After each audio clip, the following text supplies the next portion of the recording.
Lo puede hacer cualquier fariseo, pero vivir como Cristo, solo quien es cristiano lo puede hacer. Lo voy a repetir.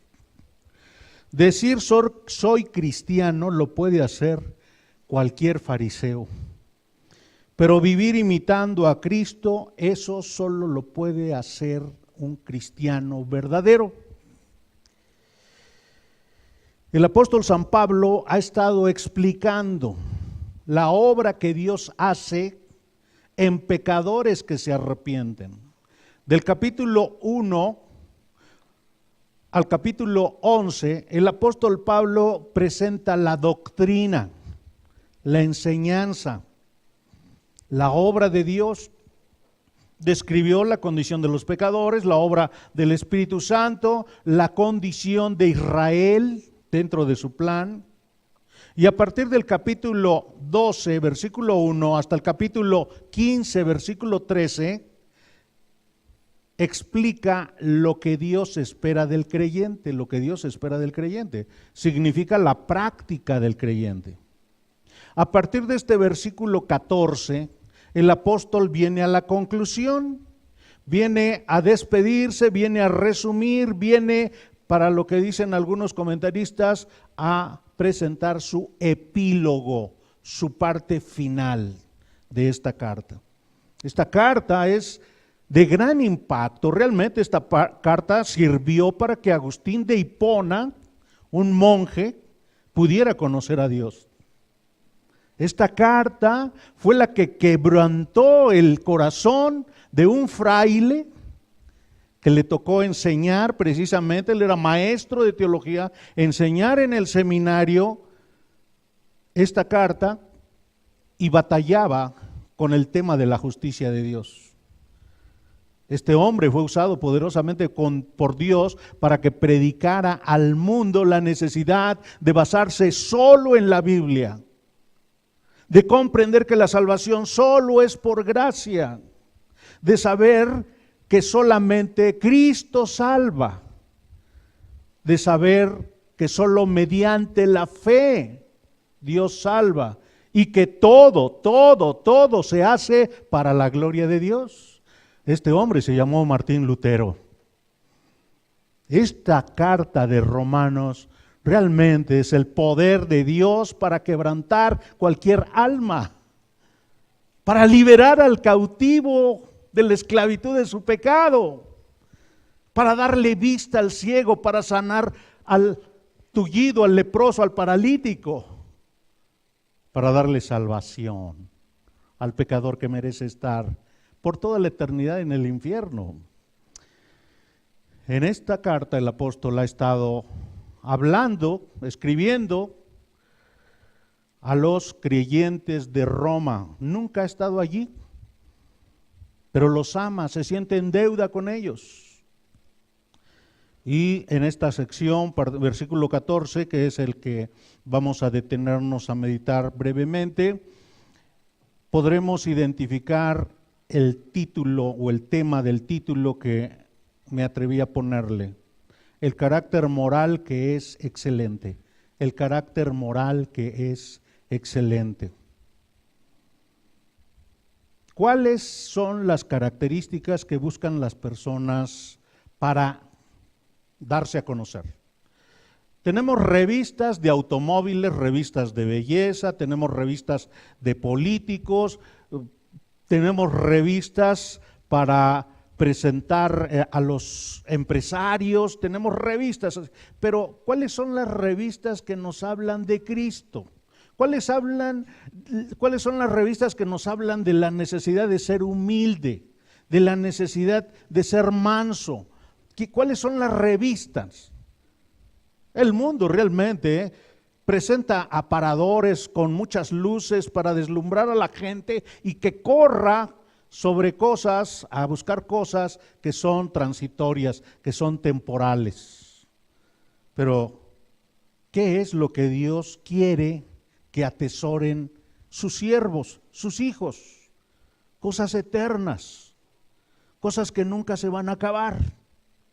Entonces siempre vamos a tener dos opciones.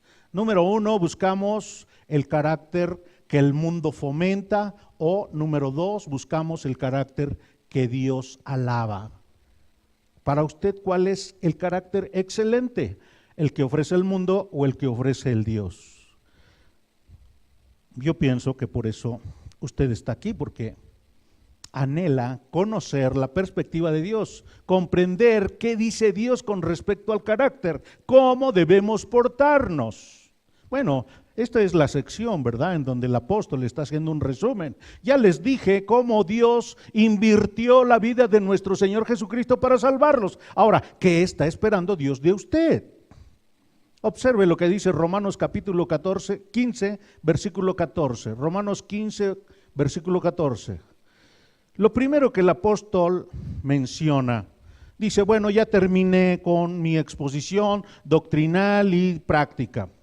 Pero aunque yo ya lo expliqué, tengo que reconocer, ustedes ya lo saben todo, ustedes ya lo sabían, tuvieron buenos maestros, pero estoy seguro, esta palabra seguro, dice, yo estoy totalmente persuadido, tengo la confianza, estoy, diría primera de Juan 3:19,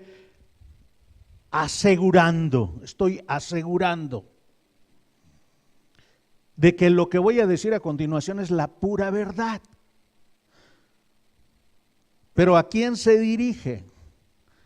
Se dirige, dice, estoy seguro de vosotros. ¿Quiénes son vosotros?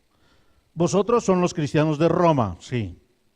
Pero ¿quiénes son los que previamente ha estado instruyendo?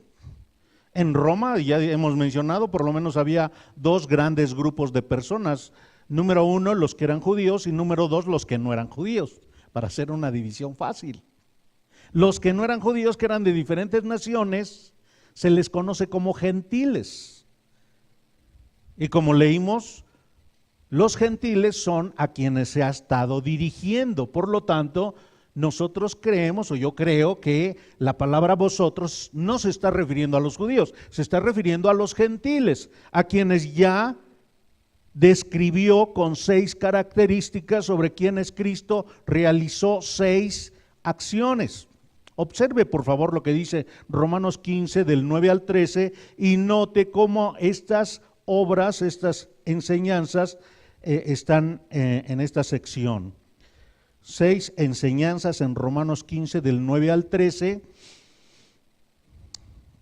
y el pronombre, la persona que está realizando la obra de estos verbos es el Señor Jesucristo profetizado, porque son textos del Antiguo Testamento, son salmos y son profetas los que escribieron esto, pero profetizando lo que el Señor Jesucristo haría. Por lo tanto, la primera enseñanza que nosotros encontramos en Romanos capítulo 15, versículo 9, es que Cristo, siendo Dios, tomó carne para que la multitud de gentiles realicen una labor.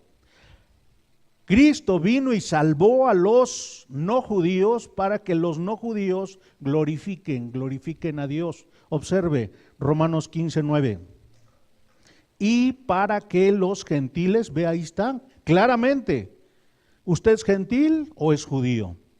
Bueno, si es judío ya también su propósito fue glorificar a Dios, pero si no es judío entonces usted es un gentil y por lo tanto el propósito de Dios para usted dice para qué, se está refiriendo a meta, objetivo, propósito, para que glorifique usted a Dios. ¿Por qué? Porque Dios es muy misericordioso. Dios expresó su misericordia sobre usted cuando lo salvó. Segunda enseñanza. Además de que Cristo, siendo Dios, se encarnó para que usted glorifique a Dios, Cristo envió a sus mensajeros a predicarle a usted el Evangelio. Cristo envió a sus mensajeros para que los gentiles conocieran el Evangelio de Dios. Observe la segunda parte de Romanos 15:9. Por lo tanto, yo te confesaré, el Señor Jesucristo dice, yo te confesaré entre los gentiles, yo te predicaré, yo hablaré de Dios a los gentiles. ¿Por qué alguien se acercó con usted y le dijo, debes poner tu esperanza en Cristo? Mira, lo que tú estás pasando es una oportunidad que Dios te está dando para que conozcas a Dios. Es para que dejes de confiar en tu justicia, en tu sabiduría, en tus recursos, en tus relaciones. ¿Sabes qué? Dios es poderoso. Dios resuelve todos tus problemas. Debes conocerlo a Él. Y la única forma para que lo conozcas es mediante el Señor Jesucristo. Ven, oye su palabra, asómbrate de la infinita sabiduría que contiene cada uno de los textos de la Biblia. Y entonces esa persona estaba siendo guiada por el Espíritu de Cristo que habita en él para evangelizarle. En tercer lugar, además de que Cristo tiene como finalidad que usted glorifique a Dios y que usted escuchara el mensaje del Evangelio, en tercer lugar, Cristo ejemplifica la alabanza a Dios entre los gentiles. Cristo ejemplifica la alabanza a Dios entre los gentiles. Tercera parte del versículo 9. Y cantaré a tu nombre. Quien va a cantar es el Señor Jesucristo. Yo traté de imaginarme cuando el Señor Jesús se reunía en la sinagoga desde que era niño. ¿Con qué entusiasmo, con qué convicción cantaría a Dios? Cuando fue joven, cuando fue adulto, había que cantarle himnos, salmos a Dios. Él se concentraba, él tenía intimidad con Dios, él sabía lo que es tener compañerismo, afecto, ternura, cómo tener devoción por Dios. Y entonces cuando él cantaba, seguramente cantaba muy emocionado, reconociendo que Dios es bueno, que Dios es santo, que Dios es justo, que Dios es misericordioso. En cuarto lugar, además de que el Señor Jesucristo tiene como propósito la gloria de Dios, la predicación del Evangelio, la alabanza a Dios. Número 4, Cristo enseña a los gentiles, y aquí está una palabra extraordinaria, a gozarse al comprender la misericordia de Dios cuando han sido unidos al pueblo de Dios. Todos los gentiles estaban sin Dios, estaban sin pactos. El único país, nación, el único grupo al que Dios le prometió la salvación, el reino, al único grupo a donde Dios envió a Cristo es al pueblo judío. Todos los demás estábamos, dice Efesios, sin Dios, sin la Escritura, sin pactos, sin promesa, sin nada. Pero Cristo envió a sus mensajeros para que a todas las naciones las convocaran y los unieran con el pueblo escogido de Dios. Vea lo que dice versículo 10. Y otra vez dice, alegraos gentiles, los que no son judíos. ¿Con quién se deben de alegrar? Con el pueblo de Dios. ¿Quién es el pueblo de Dios? Con los judíos que se han arrepentido, con los judíos que han creído en Dios. Con Pedro era judío, Jacobo, Andrés, Juan, Pablo, Esteban. Todos los predicadores originales eran judíos. Ellos llevaron el evangelio a todas las naciones, empezando desde Judea, empezando Jerusalén, Judea, Samaria y hasta el resto del mundo. Número 5, quinta enseñanza. Cristo enseña la grandiosidad, esplendidez y liberalidad de Dios y anima a los gentiles para que lo anuncien públicamente. Cristo es el que presenta a Dios en su magnificencia, en su excelsitud. Cristo es indescriptible, es infinitamente generoso, bondadoso. Cristo es grande, Cristo es maravilloso. Así lo presenta Cristo. Versículo 11. Y otra vez, alabad al Señor todos los gentiles, y vean, y magnificadle todos los pueblos. Y otra vez dice Isaías, estará la raíz de Isaí y el que se levantará a regir a los gentiles. El Señor Jesucristo va en su Espíritu Santo, el Señor Jesucristo va dentro del corazón de los evangelistas a todas las naciones para decirles, arrepiéntanse de sus pecados.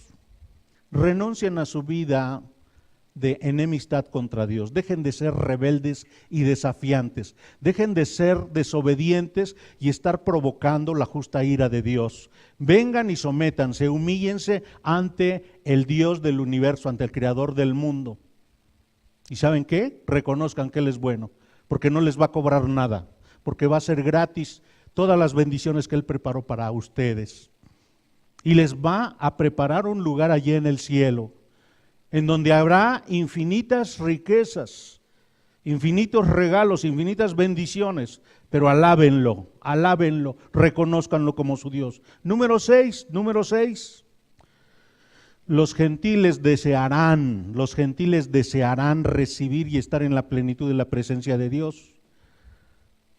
Así como un campesino, usted lo sabe, en esta época de lluvias, ya preparó la tierra, ya la labró, ya la sembró, ya la desenyerbó. ¿Qué está esperando el campesino? La cosecha, la cosecha.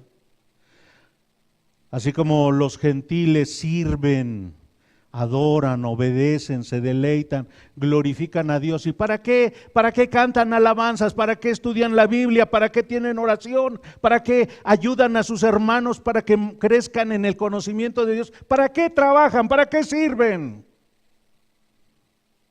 Porque están esperando estar en la presencia de Dios. Están esperando. Vean cómo lo dice. Versículo 12, la última parte. Los gentiles, ve ahí está la palabra, esperarán en Él. Versículo 13, y el Dios de esperanza os llene de todo gozo y paz en el creer para que abundéis en esperanza por el poder del Espíritu Santo.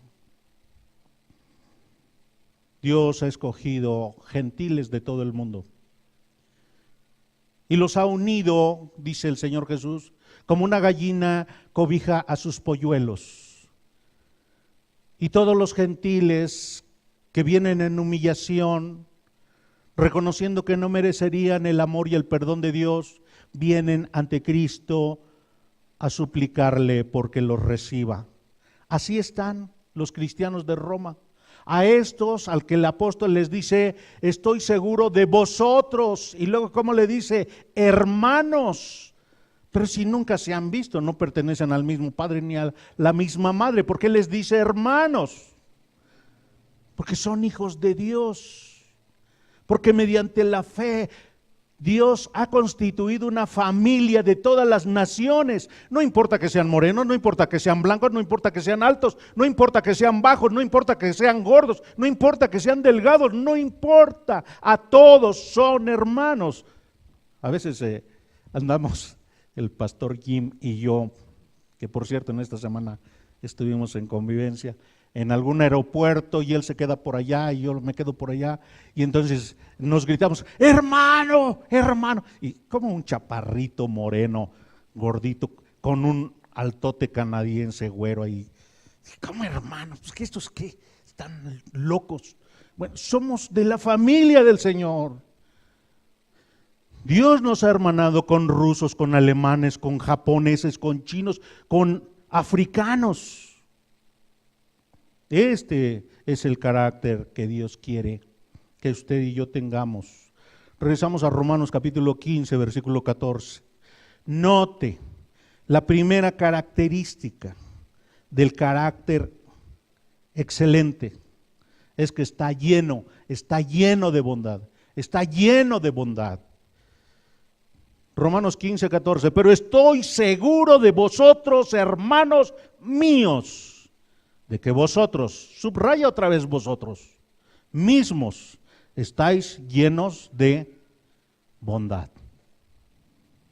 El apóstol aquí en este versículo reconoce 3 grupos de virtudes en los cristianos de Roma que son gentiles, que no son judíos. Y el primer grupo dice que es la bondad. La bondad, la primera cualidad de estos hermanos cristianos no judíos de Roma es la bondad. Están llenos. La palabra llenos aparece 2 veces en este versículo. Dice llenos de bondad y luego dice llenos de todo conocimiento. Bueno, estas 2 palabras llenos no son la misma. En el primer caso, la palabra llenos se refiere a saturado, lleno, rebosante, pero solo en uno o algunos aspectos o rasgos. Significa que no siempre, todos los días, de mañana hasta la noche, y en todas las acciones son bondadosos, sino que en algunos rasgos muestran bondad, en algunos aspectos muestran bondad. Y bueno, ahorita veremos el caso de David. David fue bondadoso, pero ¿qué dirían sus hijos? Todos sus hijos. ¿Fue bondadoso? Porque Absalón trató de matar a su papá. Bueno, no lo sabemos. La Biblia no nos dice, pero sí describe algunos aspectos de bondad de David. Llenos entonces es estar empapado, estar completamente saturado en alguno de los rasgos o aspectos de la bondad. La palabra bondad significa trabajar activamente para hacer el bien de otro, trabajar activamente para hacer el bien. Es estar preocupado, ¿cómo le hago para ayudarle, para servirle, para contribuir, para que sea algo útil lo que le estoy ofreciendo? En su vida, actitudes y pensamientos se manifiesta la bondad como un fruto del Espíritu Santo, según Gálatas capítulo 5, versículo 22. Un fruto del Espíritu Santo es la bondad. Ahora es muy interesante notar la vida del Señor Jesucristo. Pregunto, ¿usted cree, usted está convencido, usted está seguro que el Señor Jesucristo era bondadoso? ¿Sí o no? ¿Siempre o en algunas veces? Siempre.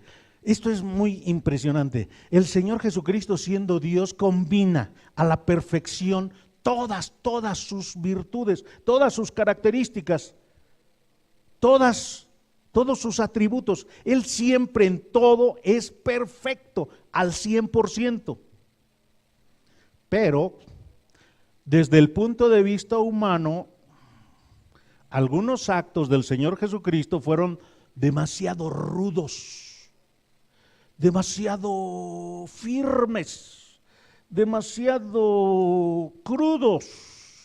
Vea por favor Mateo capítulo 21 y observe cómo el Señor Jesucristo, siendo bondadoso, cuando fue a purificar el templo, provocó indignación y reprobación de los principales sacerdotes y escribas.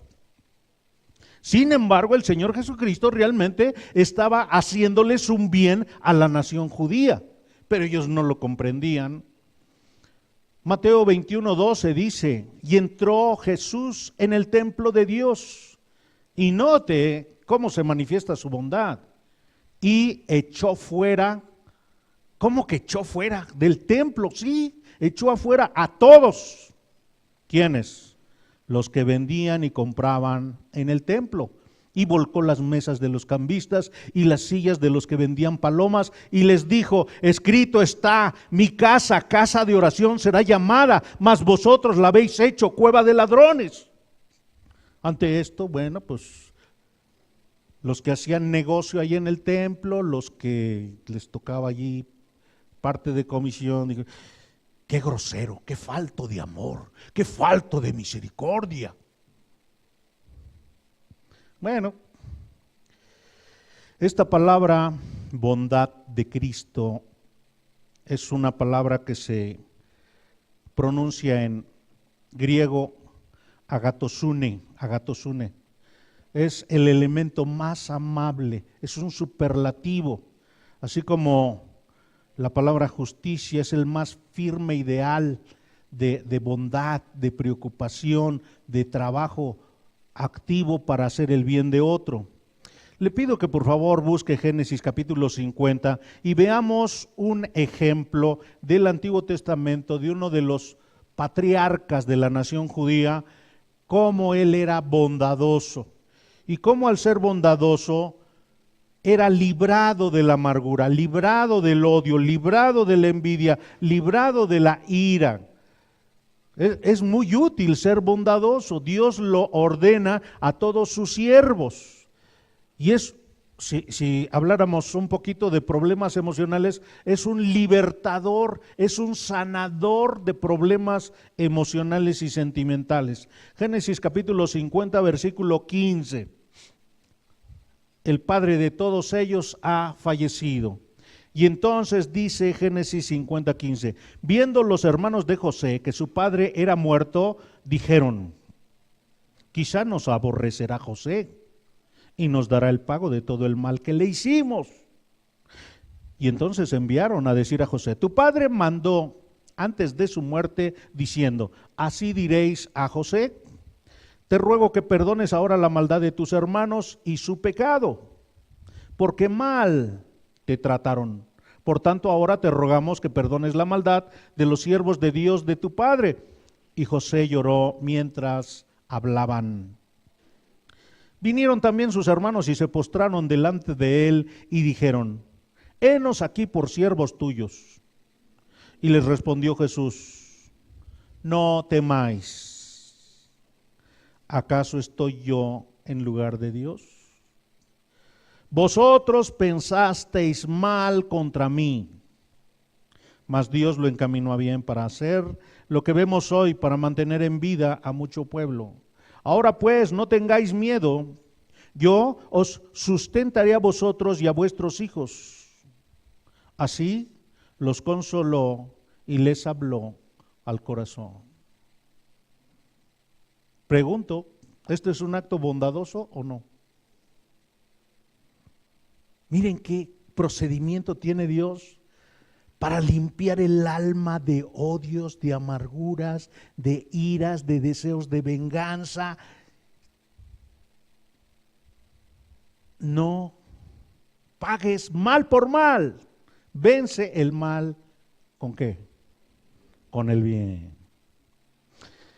El carácter moral que se exhibe en José es un carácter excelente. Se preocupó por hacerle bien a sus hermanos. Los perdonó, los alimentó, los animó. Y no dice, es que yo soy bueno, por eso pues les voy a perdonar y les voy a dar de comer y riquezas, sino que dice, ¿saben qué? Lo que ustedes hicieron está mal. Dios vio todo lo malo que ustedes pensaron, hablaron e hicieron. Él es Dios. Pero es tan poderoso que eso malo que pensaron, hablaron e hicieron, Dios lo ha convertido en algo bueno.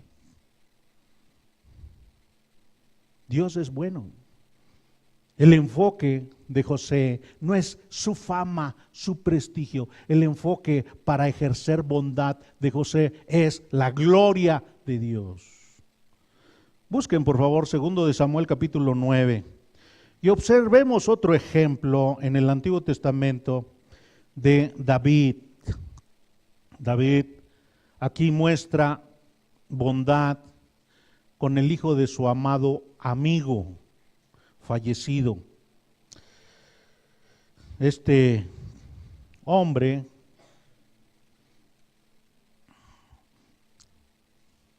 se llamó Mefiboset. Y también aquí notamos cómo David muestra bondad.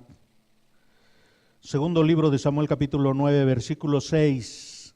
Y vino Mefiboset, hijo de Jonatán, hijo de Saúl, a David, y se postró sobre su rostro e hizo reverencia. Y dijo, David, dirigiéndose, Mefiboset. Y él respondió, he aquí tu siervo. Y le dijo David, no tengas temor, porque yo a la verdad haré contigo misericordia por amor de Jonatán tu padre, y te devolveré todas las tierras de Saúl tu padre, y tú comerás siempre a mi mesa. Y él, inclinándose, dijo, ¿quién es tu siervo para que mires a un perro muerto como yo? Entonces el rey llamó a Siba, siervo de Saúl, y le dijo, todo lo que fue de Saúl y de toda su casa, yo le he dado al hijo de tu señor. Tú pues le labrarás la tierra, tú con tus hijos y tus siervos, y almacenarás los frutos para que el hijo de tu señor tenga pan para comer, pero Mefiboset, el hijo de tu señor, comerá siempre a mi mesa. Y tenía Siba 15 hijos y 20 siervos, y respondió Siba al señor rey, conforme a todo lo que ha mandado mi señor el rey a su siervo, así lo haré, así lo hará tu siervo. Mefiboset dijo al rey, Mefiboset dijo el rey, comerá a mi mesa como uno de los hijos del rey. Y tenía Mefiboset un hijo pequeño que se llamaba Micaía, y toda la familia de la casa de Siba eran siervos de Mefiboset.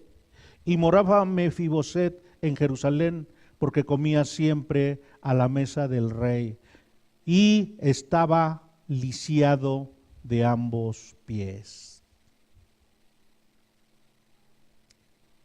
¿Qué carácter es el que muestra David delante de este paralítico? Es el de bondad. Expresa amor, compasión, consideración, gozo. Son parte de elementos que se combinan con la bondad. Busque Mateo 11:2, por favor, y note que nuestro ejemplo sublime, nuestro ejemplo excelente es el del Señor Jesucristo, quien mostró bondad en su ministerio terrenal. Hizo todo lo necesario para que los hombres recibieran salud, alimento, pero sobre todo salvación.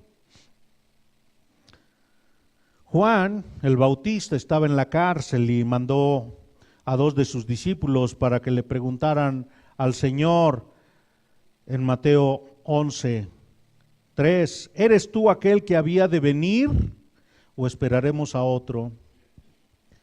Versículo 4, respondió Jesús, les dijo, id y haced saber a Juan las cosas que oís y veis. ¿Qué es lo que estaban viendo los discípulos de Juan el Bautista?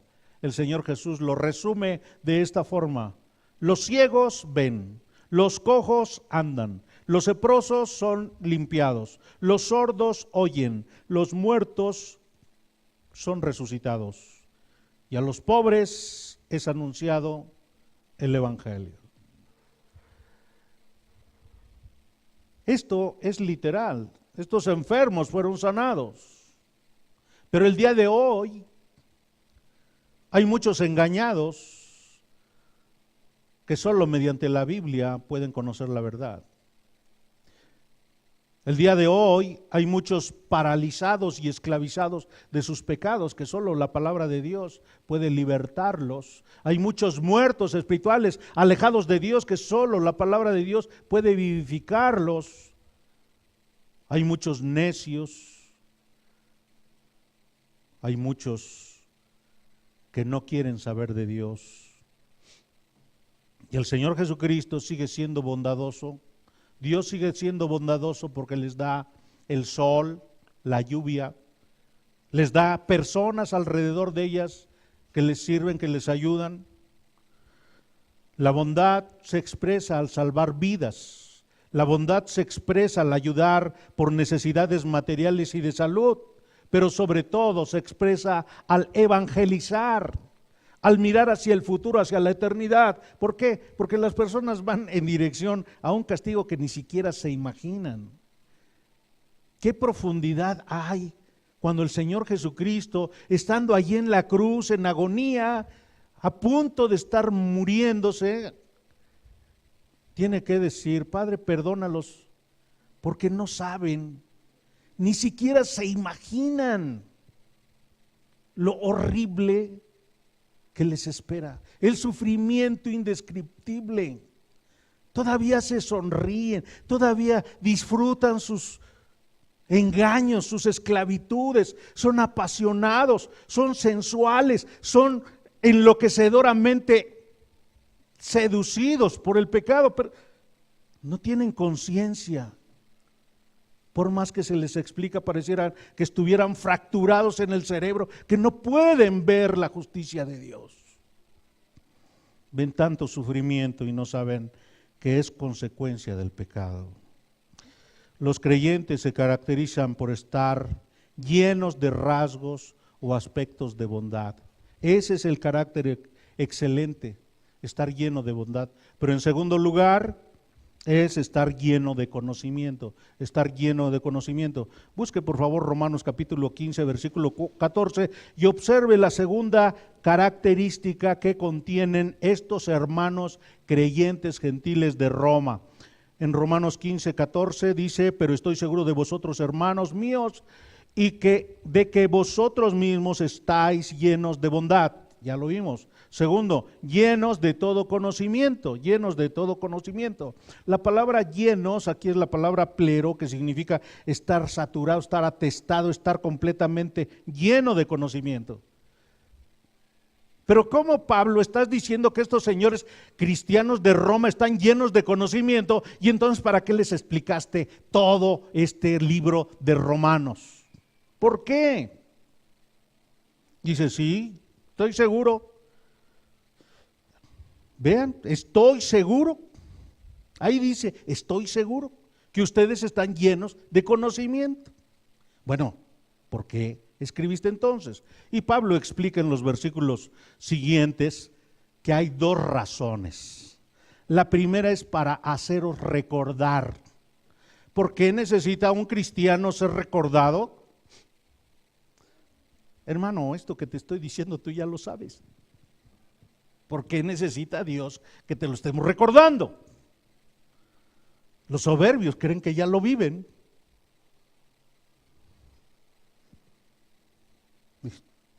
Segunda razón, para cumplir con el oficio que Dios le había dado, el ser ministro de Jesucristo a los gentiles, servirle a los gentiles. Ahora, ¿cuáles son los conocimientos que ellos ya tienen? ¿De cuáles conocimientos están llenos? Bueno, todos los conocimientos de Romanos, pero de manera breve en la aplicación voy a resumirlo a partir del capítulo 12. En el capítulo 12, versículo 1, ellos ya sabían que debido a que han sido salvados por medio de la fe, por la misericordia de Dios, deben presentarse como un sacrificio vivo, agradable a Dios. 12:1. Versículo 2, deben transformar su entendimiento y su conducta. Versículo del 3 al 8, deben poner sus dones al servicio de sus hermanos. Versículo 9 al 13, deben servir con diligencia, humildad y amor a sus hermanos. 14 al 21, deben ser pacificadores con todos, aun con sus enemigos. Capítulo 13, versículo del 1 al 13, deben someterse al gobierno civil y vivir imitando a Cristo. Capítulo 14, versículo del 1 al 15, capítulo 14, 1 al 15, 6, deben recibir a los débiles para edificarlos. Capítulo 15, versículos del 7 al 13, deben entender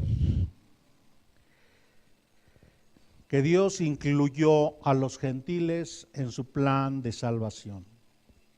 Esto ya lo deben saber los cristianos de Roma. Pregunto, ¿los cristianos de hoy ya lo deben saber? Sí. Y pregunto, ¿ya lo viven?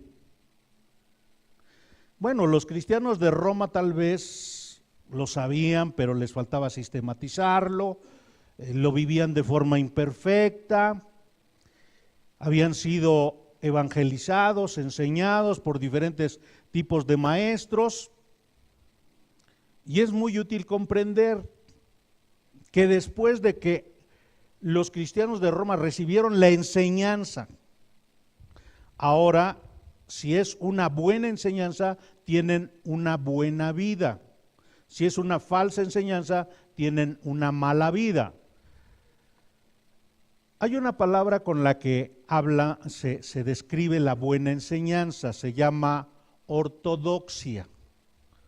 Ortodoxia se refiere a la sana doctrina, a la verdad de Dios, a que realmente es bíblico.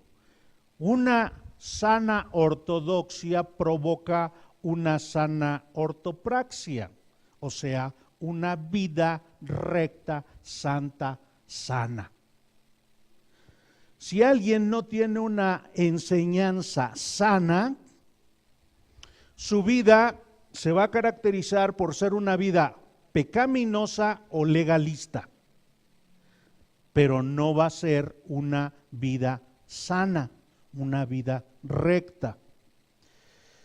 Después de que ellos han recibido entonces estas enseñanzas, viven conformados a 4 prácticas espirituales, 4 disciplinas espirituales. Primera disciplina espiritual, se dedican a la oración. El cristiano genuino ya no toma decisiones impulsado por su experiencia o por sus sentimientos, sino que antes de tomar decisiones viene ante Dios a pedir su consejo en oración. El cristiano genuino tiene el hábito y la necesidad de estar en continua oración, preguntarle a Dios, Dios, ¿cómo ves mi problema? Dios, ¿cómo ves esta decisión? Dios, ¿quieres enseñarme cómo debo comportarme? ¿Qué debo hacer? Entonces, siempre pide sabiduría ante todos los sucesos de su vida. En segundo lugar, estudia la Biblia con anhelo. Así como el ciervo brama por las corrientes de las aguas, el creyente tiene necesidad de estarse alimentando de la palabra de Dios. Hace poco estábamos escuchando el testimonio de un hombre que estaba explicando un texto de la Biblia y le pregunto, ¿cuánto tiempo tiene que el Señor te hizo nacer espiritualmente? Y dice, de diciembre para acá. Y estaba muy emocionado. Y decía, no puedo dejar de estudiar la Biblia. Un genuino creyente, así como no puede dejar de beber agua y no puede dejar de comer, tiene anhelo por la palabra de Dios, la desea.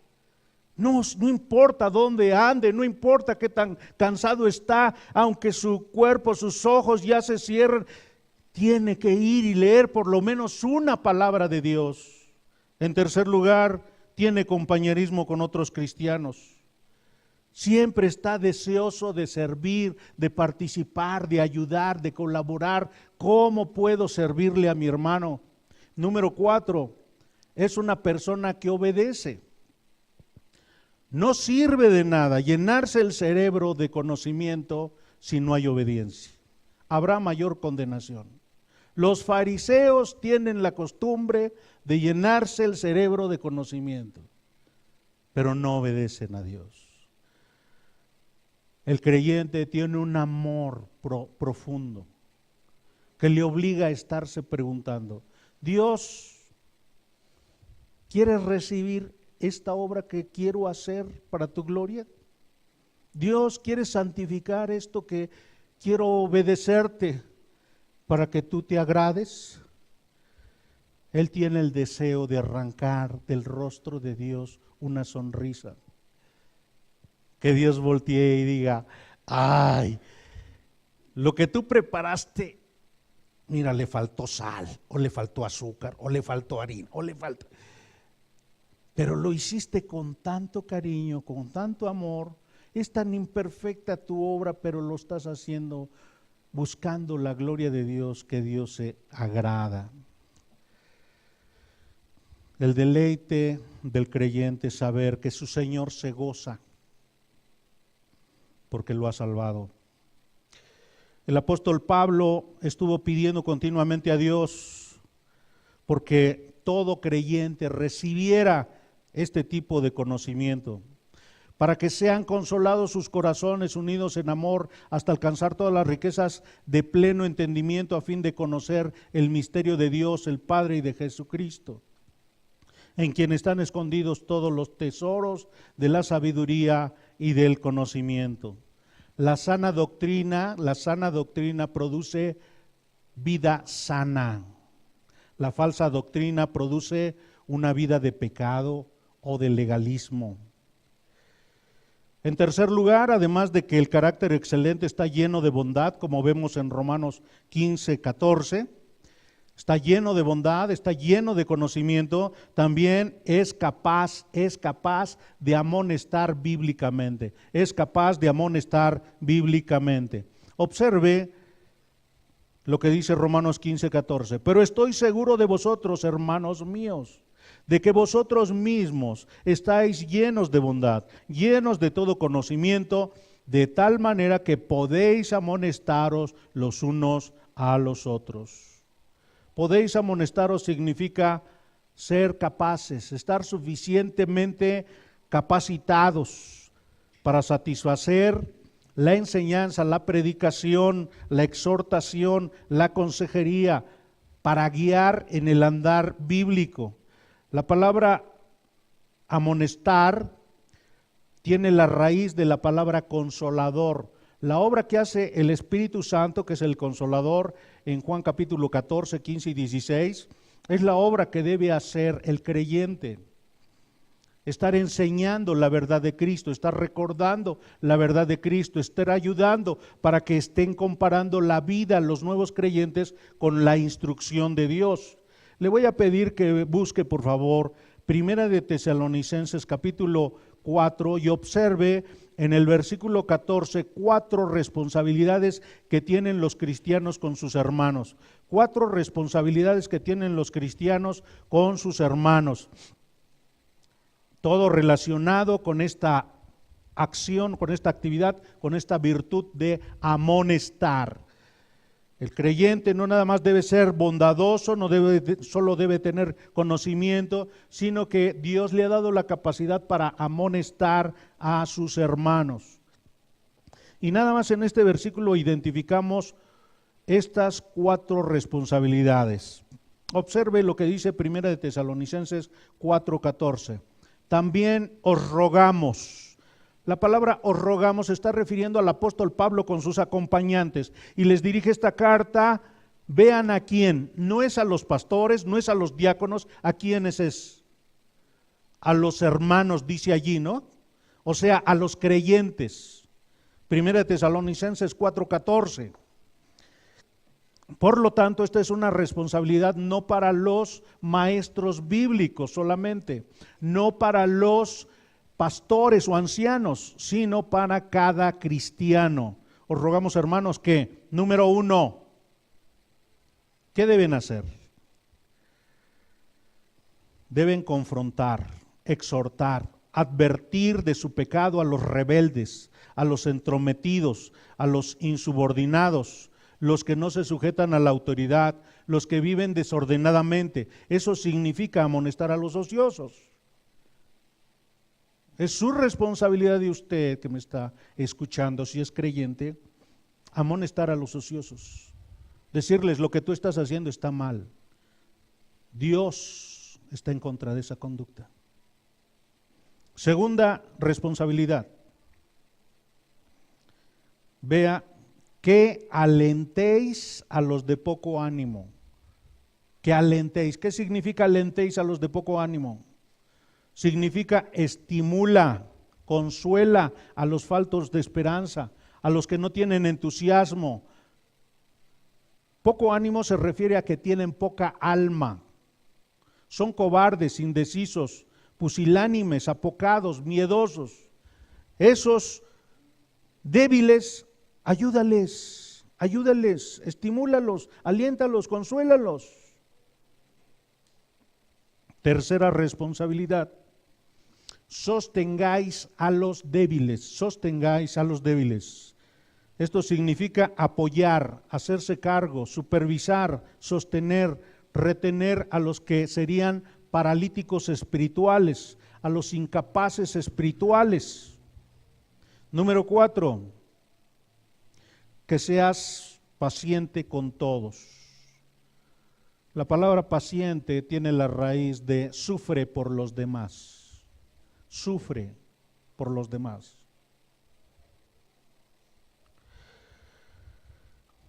Dios entonces nos muestra aquí en Romanos 15:14 dos aspectos del carácter moral que es excelente. El primero es del apóstol que está escribiendo. Y cuando el apóstol está escribiendo esto, se alcanza a vislumbrar algunas de sus características. Tiene tacto, modestia, prudencia, humildad, preocupación por los sentimientos de los otros cristianos y reconoce sus virtudes.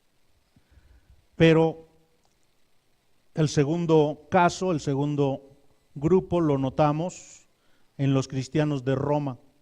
El apóstol dice que tienen 3 grupos de cualidades morales. Número 1, están llenos de toda bondad. Número 2, llenos de todo conocimiento. Y número 3, con capacidad para amonestarse unos a los otros.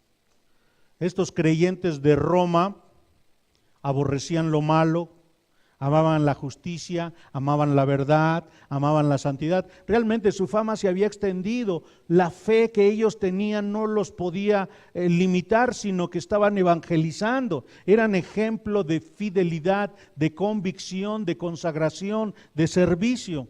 Estos cristianos de Roma, dentro de poco tiempo, empezarían a ser probados en su fe, porque habría 10 oleadas de persecución, serían llevados al circo romano, serían empalados sobre estacas y encendidos como antorchas. Estos cristianos de Roma serían encarcelados, encadenados, tratados como esclavos.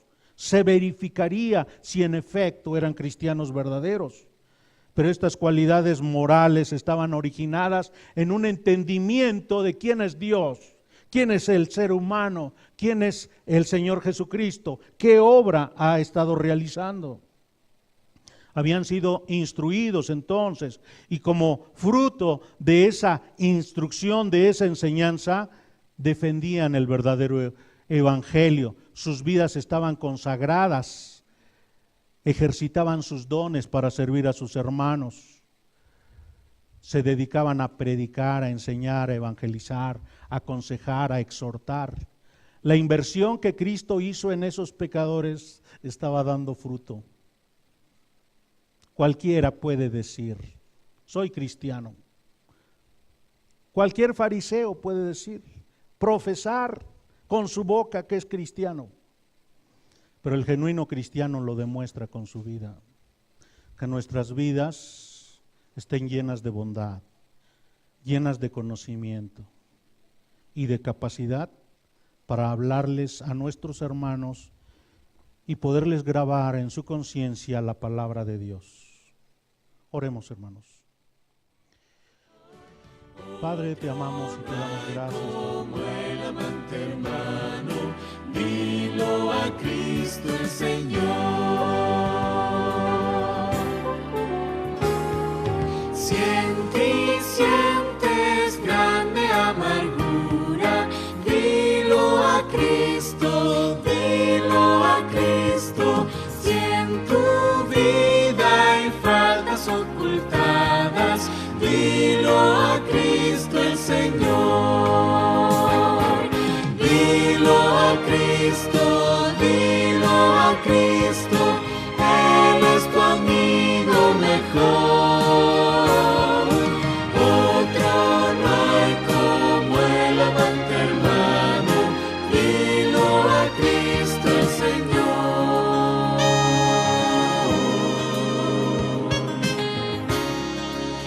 del Señor.